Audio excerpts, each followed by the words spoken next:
Lan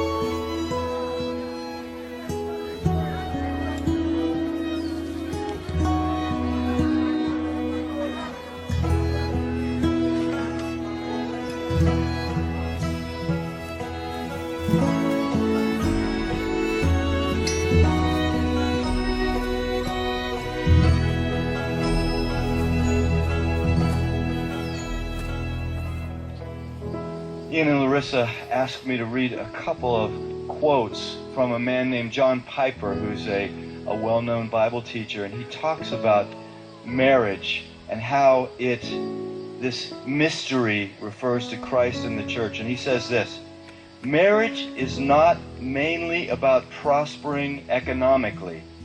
It is mainly about displaying the covenant-keeping love between Christ and his church.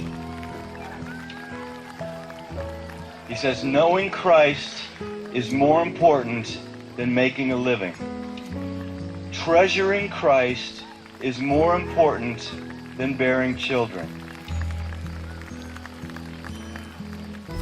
Either way, it is short. It may have many bright days, or it may be covered with clouds. But if we set our face to make of marriage mainly what God designed it to be, no sorrows and no calamities can stand in our way. Every one of them will be not an obstacle to success, but a way to succeed.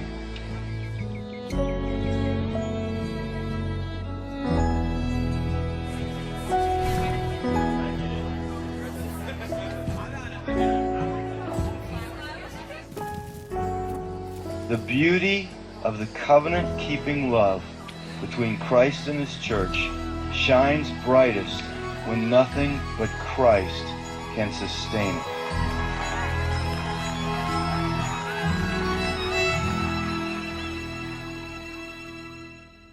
Ian and I first met in 2005 at college and had a blast for 10 months getting to know each other. And I was looking through and I found one of my favorite pictures, which I think was actually taken right before his accident. He set up a camera on his tripod, and it's just a classic Ian face that to me sums up who he is. We'd been dating for 10 months and he was working an extra job for his dad, and he was on his way to work near Pittsburgh. And we got a phone call that he had been in an accident, and we didn't know if it was when he got to work or on his way. And so we got down to Pittsburgh, and I was just praying the whole time in the car that it wouldn't be his brain. After being at the hospital for a few hours, we found out that it was, and he had been in brain surgery for a few hours and had suffered a traumatic brain injury. God totally spared his life. One night he was failing 4 out of 5 brain activity tests, and the next morning he was doing well and his brain was starting to respond again.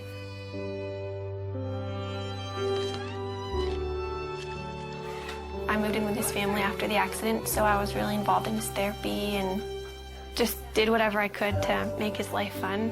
We'd go out on dates, and looking back, it's weird because he couldn't talk and he couldn't eat.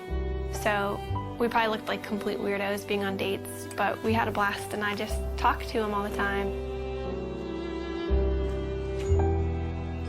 I knew that before Ian's accident, he was very serious about marriage and was ring shopping, so I knew where he was, and that helped me so much. After he couldn't talk, I knew that he loved me, and I knew where he wanted the relationship to go because we were dating very intentionally. We just prayed that marriage would someday happen and watched all of our friends get married and start having families. That was challenging, but we just tried to hold out hope that that would be us someday.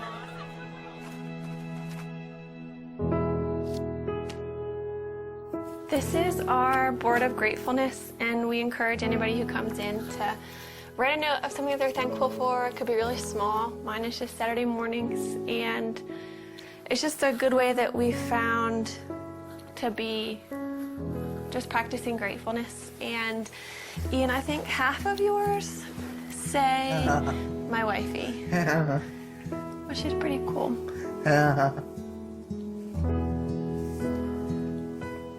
We decided that We couldn't really consider marriage as an option until Ian was able to communicate. But if he could communicate with me, then we could have a marriage, knowing it would be really different. But as long as Ian could talk to me, then we could make it work. So once Ian began communicating, it became a little bit more of an option. And then we just kind of watched Ian progress. Hi, husband. Hi, wifey. How are you? Yeah. What?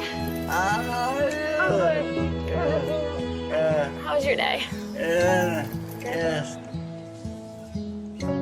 A conversation I had with his dad, it was one of those conversations where I realized this could happen. Then that August, his dad was diagnosed with brain cancer. And at that point, his dad's biggest concern was Ian and I, and whether or not we were going to get married or step away from our relationship. He wanted us to make a decision to move our lives in some direction. He passed away before he was able to see us get engaged, but that was a huge impetus in why we started to pursue engagement.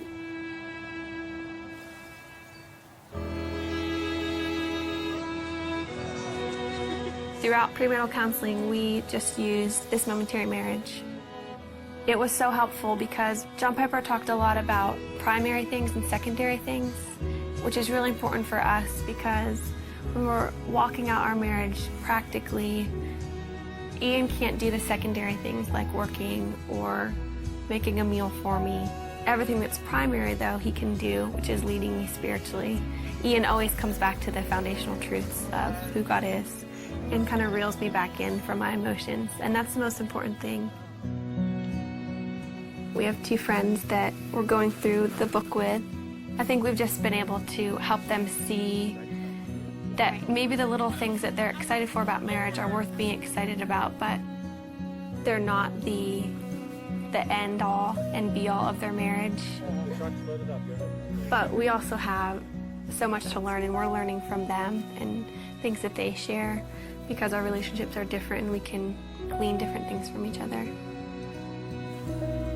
I think what helped us in deciding to make this commitment to each other, at least for me, is knowing that Ian wouldn't have left me if the roles were reversed, and that we love each other and we know that God's going to be faithful to our marriage.